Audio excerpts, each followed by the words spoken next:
For weeks, the world has been fixated on the strange visitor named 3 Atlas, an interstellar body that defied every expectation with its emerald glow, its pulsing rhythm, and its eerie defiance of the laws of physics. But just as scientists struggled to make sense of its behavior, the James Webb Space Telescope detected something even more unsettling. 3I Atlas is no longer alone. A second object, 100 times larger, has entered the frame, moving not randomly, but on a trajectory that intersects perfectly with Atlas itself. Astronomers were stunned, not because 2 cosmic wanderers crossed paths, but because the alignment was too precise, too deliberate, as though this rendezvous was always part of the plan. And now, under the silent gaze of the universe, 2 colossal interstellar mysteries approach each other in an event so unprecedented that no words from science, history, or myth can prepare us for what is about to unfold. The second object, nicknamed Colossus by some astronomers, dwarfs Atlas by every measure. Where Atlas glowed green and pulsed with rhythm, this new arrival looms dark and vast, 100 times larger in diameter, with a gravitational field powerful enough to tug at nearby asteroids as it passes. Webb's initial images show an outline so immense it strains the sensors, not glowing like Atlas, but absorbing light as though it were cloaked in shadows. At first, scientists assumed coincidence, 2 interstellar visitors crossing paths at the same time, but orbital calculations destroyed that comfort. Colossus was not wandering blindly. Its velocity and trajectory curved in a way that suggested intention, slowing and adjusting until it matched Atlas's path with uncanny precision. In the void of space, where chance collisions are measured in billions of years, the odds of this encounter happening by accident are near zero. The evidence points to something else. This is not a coincidence. It is a meeting, a rendezvous written across the stars. As the days passed, the 2 objects began to interact in ways that left astronomers speechless. Atlas, with its emerald glow, seemed to intensify as Colossus approached, its pulses growing stronger and faster, like the quickening heartbeat of an organism sensing a partner. For the first time, the green light spread beyond its coma, streaming outward in thin beams that stretched toward the giant as though reaching out. In response, Colossus began to generate faint electromagnetic signatures, rhythmic but deeper, resonating like a bass note to Atlas's treble. The effect was that of a cosmic duet, 2 bodies, separated by millions of kilometers, but locked in synchronization, their signals intertwining across space. Space agencies rushed to deny that this was communication, but the pattern was undeniable. Atlas was no longer behaving as an isolated object. It was engaging with something larger, something older, something far more powerful. And humanity was watching, helpless, as 2 interstellar enigmas began a dance that seemed orchestrated. The arrival of Colossus did not just affect Atlas. Earth itself began to feel the consequences. The emerald veil that Atlas had cast across half the sky grew brighter still, but now it pulsed in resonance with a second, darker rhythm. Amateur astronomers reported shadows cutting across the stars, faint arcs that blotted out constellations, evidence of Colossus's vast presence. Satellites orbiting Earth began to record gravitational anomalies, small deviations in their paths that could only be explained by the influence of something massive moving through the solar system. Some reported interference in communications, deep hums in the static of radio transmissions, sounds that seemed to echo the rhythm of Atlas and its new companion. The heavens themselves appeared to transform, no longer random, but patterned, structured, as though the entire sky was being rewritten by the interaction of 2 colossal visitors. Humanity had gone from watching a single mystery to being caught in the field of a cosmic convergence. And then came the most unsettling revelation. As Colossus closed the distance, it did not collide with Atlas, nor did it disrupt its orbit with raw gravity. Instead, it slowed and hovered, holding position relative to Thesmolar body with impossible precision. The 2 objects began moving together, locked in formation as though connected by an invisible tether. Webb sensors recorded bursts of exotic particles streaming between them, exchanges of energy that no natural process could explain. To some, it looked like refueling. To others, it was more like communication or transfer, as though Atlas had always been a messenger, waiting for the arrival of something greater. The myth suddenly seemed less metaphorical. The green banner in the sky, the dragon calling to its master, the emerald torch guiding the return of something immense. Now, for the first time, humanity faced the possibility that Atlas was never meant to act alone. It was the herald, and now its master had arrived. As Webb focused on the space between Atlas and Colossus, it detected something astonishing: streams of energy weaving back and forth, not chaotic bursts, but highly structured filaments glowing faintly in ultraviolet. These filaments formed a lattice that shifted and reconfigured itself as if alive, linking the two objects in a network that pulsed with the same rhythm as their electromagnetic emissions. Some scientists compared it to synapses firing in a brain, a nervous system stretched across millions of kilometers. Others dared to call it an umbilical cord, with Atlas feeding from the colossal body, or perhaps delivering something it had carried all along. Whatever the process was, it didn't resemble any known physics of cometary interaction. These were not random jets of dust and gas. They were deliberate, ordered exchanges. And the deeper question arose: if this was an exchange, what was being given, and what was being taken? Ordinary space events invite constant commentary from agencies and institutions. But as this cosmic rendezvous unfolded, the silence grew unbearable. NASA released no new Webb images. ESA cancelled a scheduled briefing. China and Russia offered no acknowledgement at all, but cracks in the wall of secrecy began to form. A leaked recording from within an observatory suggested that Colossus emitted bursts of radiation that aligned perfectly with Earth's orbit, as though scanning us. Another insider claimed that Atlas's emerald glow had dimmed slightly, as though energy was being drained into the larger body. Amateur astronomers who uploaded videos of the interaction reported their content flagged, archived, or mysteriously corrupted. It felt less like a blackout born of caution and more like deliberate suppression. As if those who knew the truth understood that what was happening in the sky could not be explained in safe scientific language. Humanity wasn't just watching, it was being shielded from seeing too much.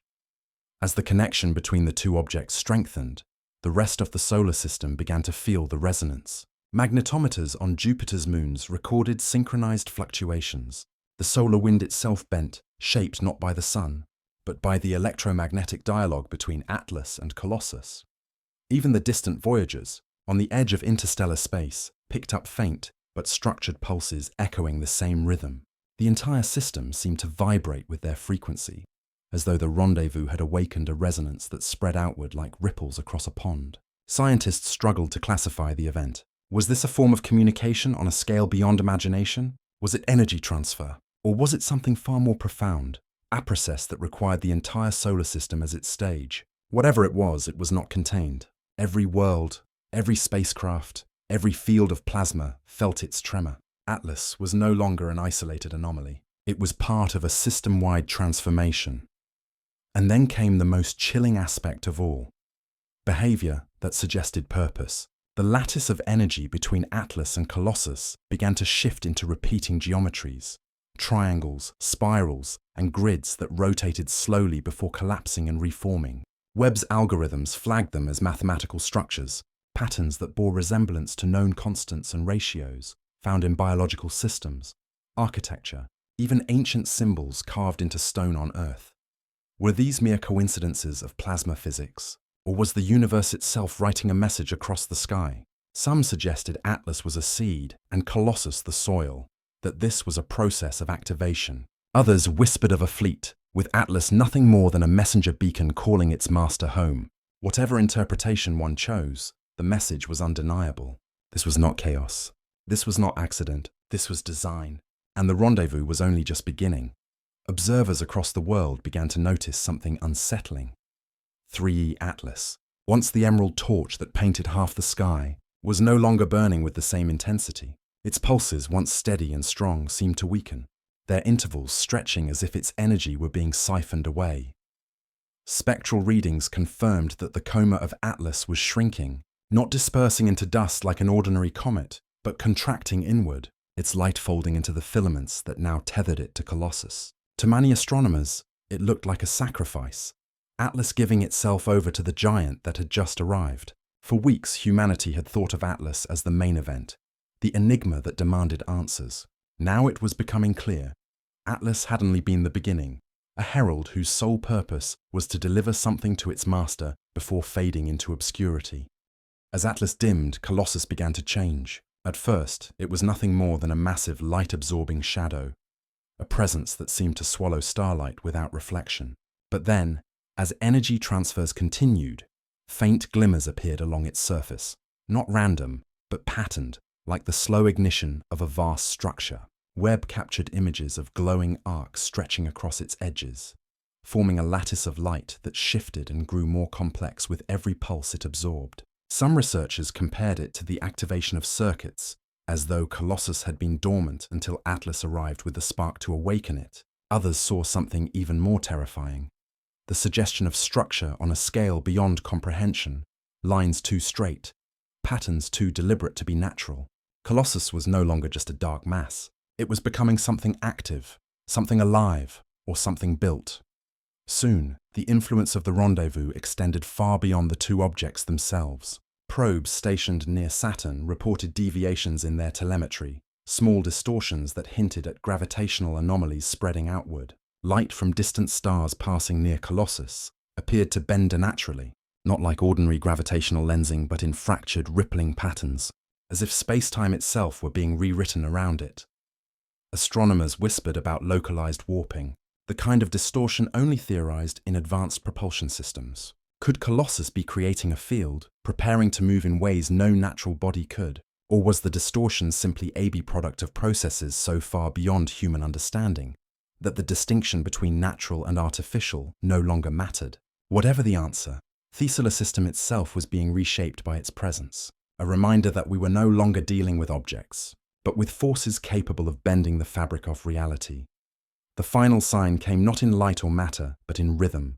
The pulses that Atlas had once generated alone were now amplified by Colossus, echoing across the solar system like a drumbeat. Voyager 1 and 2, far beyond the heliosphere, both recorded the same synchronized patterns, signals strong enough to pierce the veil of interstellar space. Analysts who mapped the timing noticed repeating sequences, patterns that mirrored prime numbers, golden ratios, and other mathematical constants. These were not random fluctuations. They were signatures of intelligence, the unmistakable hallmarks of intention. Atlas had been the messenger, the spark. Colossus was the receiver, the amplifier, and now together they were broadcasting something vast and deliberate into the universe. The rendezvous was not simply a meeting, it was an activation, and humanity had become the unintended witness to a message that might not have been meant for us at all. As Colossus awakened and Atlas dimmed, something even stranger began to unfold here on Earth. Amateur astronomers who for weeks had shared thousands of images of the green glow suddenly reported that their equipment no longer captured anything consistent. Cameras showed static, telescopes returned frames full of distortions, and live feeds glitched with repeating fragments of old data. Professionals using larger observatories faced the same anomalies. Files corrupted the moment they were uploaded. Servers crashed without explanation. It was as if information about the rendezvous was being erased in real time. Not just suppressed by governments, but actively disrupted at the source. Theories spread wildly. Was Colossus emitting a signal designed to blind observation? Was the distortion a byproduct of its processes? Or was this intentional? A way of ensuring that what was happening in space could not be fully recorded. Humanity, for the first time in the digital age, found itself unable to capture what its own eyes could still see. The effects were no longer confined to telescopes and satellites. Earth itself seemed to shudder under the influence of the rendezvous.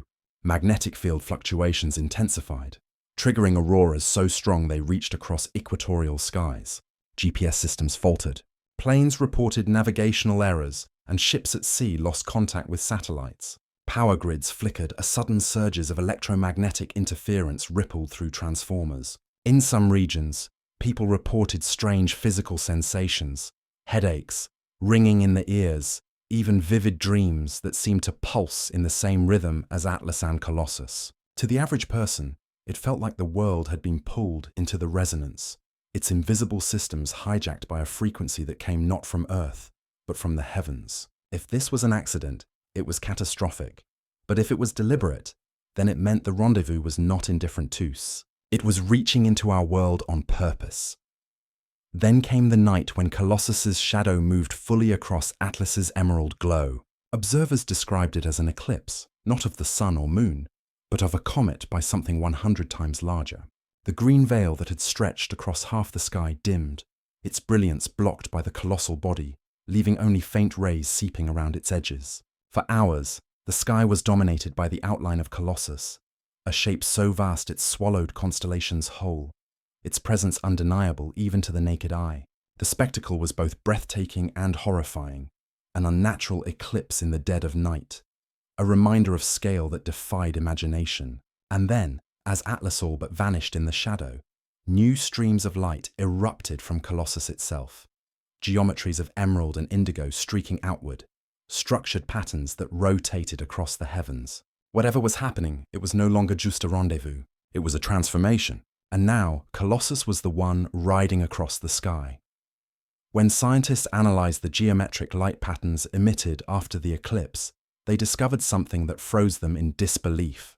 The shapes were not random. They followed sequences, repeating grids that matched ratios known in mathematics and nature, Fibonacci spirals, hexagonal tessellations, and even alignments that mirrored orbital resonances of planets in our solar system. It was as though Colossus was projecting a language written in light, a message inscribed across the stars. Some argued that it was communication directed outward toward interstellar space. Others whispered that the patterns were for us, a signal humanity was only now advanced enough to recognize. If so, the timing was deliberate. Atlas had been the herald, the green flame that drew our attention. Colossus was the message itself, unfolding in patterns too precise to ignore. And as its light spread across the heavens, the terrifying realization set in. We were no longer bystanders. We were the audience. By the third week of observations, Earth itself felt fundamentally altered. Nights were no longer dark. Even when Colossus's shadow swallowed most of Atlas's emerald glow, the heavens radiated with shifting geometries of light. Cities reported strange electrical surges not tied to storms, but to the timing of the pulses. In remote areas, entire regions glowed faintly green underskies that should have been black, bathing forests, deserts, and oceans in an alien hue. Reports of disrupted circadian rhythms multiplied. People unable to sleep, others waking at precise intervals aligned with the pulses. Some hospitals even noted spikes in heart arrhythmias during the brightest emissions, as though the rhythm of Atlas and Colossus was synchronizing not only machines, but biology. Ordinary life was unraveling beneath an emerald canopy that no one could switch off. The world was no longer just watching the rendezvous. It was living inside it. Astronomical surveys soon revealed anomalies that pushed the mystery even further. Asteroids in the belt between Mars and Jupiter began to drift slightly from their orbits, pulled not by planetary gravity, but by the unseen hand of Colossus. Even Mars itself showed subtle perturbations, its orbit nudged by the mass and influence of this giant interloper. Probes orbiting other planets reported minute but undeniable trajectory deviations, as though the solar system was being recalibrated around a new center of influence. The terrifying implication was that Colossus was not simply passing through, it was altering the dynamics of the system itself. If its presence could bend orbits and realign celestial bodies, then Earth's own path might not remain untouched. The question shifted from what is it doing to what is it planning? On Earth, panic and awe grew side by side. Religious leaders declared the rendezvous a fulfillment of prophecy, calling the Emerald Veil the banner of the end times. Governments issued contradictory statements, some urging calm, others quietly mobilizing resources as though preparing for catastrophe. Social media exploded with raw footage, skies so green they drowned the stars, shadows of Colossus blotting out constellations, auroras blazing where none should exist. But the most haunting footage came from people who claimed to capture faint sounds accompanying the pulses, low-frequency vibrations that rattled windows and echoed through the ground. Scientists denied that space could transmit sound, but witnesses swore they heard it. The line between physical phenomenon and psychological breakdown blurred, but one truth remained. Humanity was no longer united by curiosity, but divided by fear of what the rendezvous meant for the future of the planet. And then, just as the tension reached its peak, something unexpected happened. For the first time since its discovery, the pulses stopped. The emerald glow dimmed, the lattice between Atlas and Colossus faded, and the rhythmic signatures that had echoed across the solar system fell silent. Instruments recorded nothing but background static. For hours, then days, there was nothing. Some scientists speculated that the process was complete, that the energy transfer had ended. Others warned that the silence was not the end, but the pause before something greater. The sky, once alive with emerald fire and shadows, became eerily quiet, as though the two cosmic giants were holding their breath. And in that silence, the unease deepened because every instinct whispered the same truth. They were not finished. They were only waiting. For weeks, humanity watched in awe and terror as 3A Atlas defied the laws of nature, only to be joined by a giant 100 times its size. What began as a curiosity became a spectacle, and what became a spectacle turned into a transformation. The emerald light that painted half the sky, the lattice of energy that linked two impossible objects, the distortions in space-time, the signals encoded in prime numbers and ratios. None of it was coincidence. Atlas had been the herald, Colossus was the arrival, and their rendezvous was the message. The silence that followed was more terrifying than the spectacle itself. Atlas dimmed, its role seemingly complete, while Colossus stirred awake, igniting with geometries of light and casting shadows that swallowed constellations. For a moment, the universe itself seemed to pause, as if holding its breath. And now, every calculation, every ancient myth, every echo across the solar system points to the same truth. This was not an accident of celestial mechanics. It was deliberate. It was designed. The myths warned us. Jade serpents coiling across the heavens, emerald banners blazing before the end of an age, dragons of green fire returning to the sun. They were not poetry. They were memory. Humanity has seen this before and recorded it as best it could.